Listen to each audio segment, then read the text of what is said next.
Connexion Alger, où l'on retrouve Ahmed Aït Issad. Merci d'être avec nous. Ahmed, vous êtes à l'origine du projet artistique qui s'appelle Algérie vue d'en bas. Pourquoi est-ce que vous voulez nous montrer au juste l'Algérie sous cet angle, sous cette prise de vue précise? Bonjour Mohamed, bonjour les spectateurs. Alors, Algérie vue d'en bas, donc moi je suis le cofondateur du projet.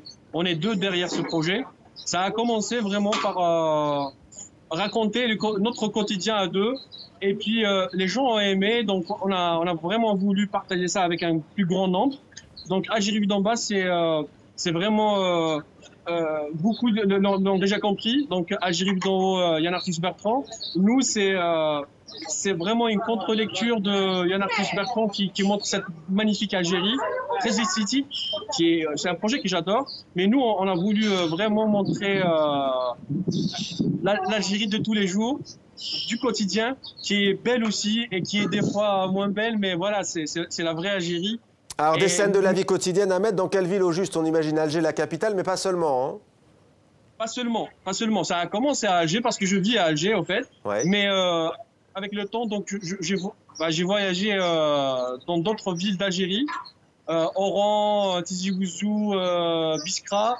Et très récemment, donc, j'ai décidé de faire le tour d'Algérie. Donc, comment est-ce que vous travaillez au juste, avec smartphone à la main et en misant sur les réseaux sociaux, c'est ça?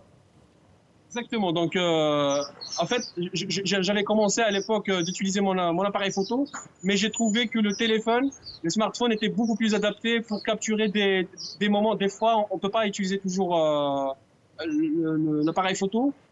Le smartphone est très adapté, donc discret, il est toujours dans les mains et la qualité, je pense qu'elle est excellente. Et Ahmed, qu'est-ce que vous avez découvert de votre propre pays? Qu'est-ce qui ressort de ce projet artistique au fond? C'est vrai qu'il y a beaucoup de clichés sur la société algérienne. On parle souvent des hétis, de ceux qui tiennent le mur, on parle du chômage, de la misère. On voit rarement ces scènes de la vie quotidienne, notamment de villégiature. On est à la plage, on joue de la musique dans la rue notamment. Qu'est-ce que vous avez appris sur votre propre pays? Vous avez bien fait de parler de stéréotypes et de clichés. Aujourd'hui, moi, personnellement, je veux vraiment casser ces clichés parce qu'il n'y a pas que ça. Il y a de la beauté, il y a des artistes, il y a des belles âmes dans les rues d'Alger, il y a vraiment de la joie aussi. Et les gens, ils sont très, très chaleureux. Donc, je veux vraiment transmettre ça. Donc, en réalité, c'est vraiment une invitation aux personnes qui ne connaissent pas bien Alger ou qui ne connaissent pas du tout l'Algérie. Donc, de redécouvrir l'Algérie sous un autre angle. Donc, plus intensif. Voilà. Merci beaucoup, Ahmed Aït Issad. Et bien entendu, rendez-vous sur les réseaux sociaux, notamment Instagram, pour découvrir l'Algérie vue d'en bas.